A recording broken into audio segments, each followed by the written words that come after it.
Tensions were high in the American colonies in the year 1773.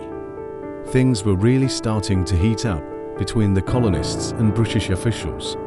And it was all because of tea. For several years, the colonists had been protesting things like the Stamp Act, which required them to put special stamps on all of their legal documents, and the Townshend Acts, which put taxes on things like glass to paper and paint. The colonists didn't like these laws because they felt like they were being unfairly taxed without any representation in Parliament. This lack of representation was the whole reason the American Revolution would eventually break out. But that's a story for another time. Anyway, the British government decided that they needed to crack down on the unruly colonists. So they sent a big fleet of ships to Boston Harbor to keep an eye on them. On board those ships were soldiers who were prepared to use force if the colonists got out of line. This made the colonists even angrier because they saw it as a sign that the British government was just trying to control them and take their money. So when word got around that 3 ships carrying tea had arrived in the harbor and were preparing to unload their cargo, the colonists knew they had to take action. Now, you may be asking yourself, why tea? Why was the tax on tea such a big deal? I mean, it's just tea, right? Well, tea was a big part of life in colonial America.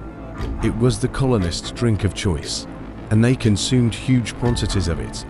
In fact, tea was so popular that it was often served at important political meetings. The most famous example is the Boston Tea Party, which took place on December 16, 1773. The Sons of Liberty, a secret society formed to fight for colonial rights, organized the event. Their plan was to stop the British East India Company from unloading its cargo by any means necessary. At the time, the company had a monopoly on all tea sales in the colonies, and its ships were guarded by armed sailors. But the Sons of Liberty were not intimidated. They knew that the people of Boston would support them, and they were willing to do whatever it took to protect their rights. As the ships prepared to unload their cargo, a crowd of colonists gathered on the docks.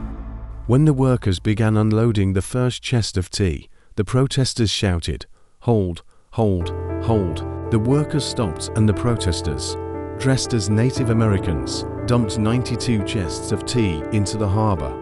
The Tea Party had begun.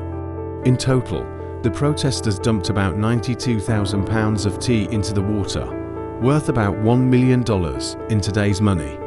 They kept dumping tea until every chest in the harbor was destroyed. The British officials on the ships were furious, but there was nothing they could do.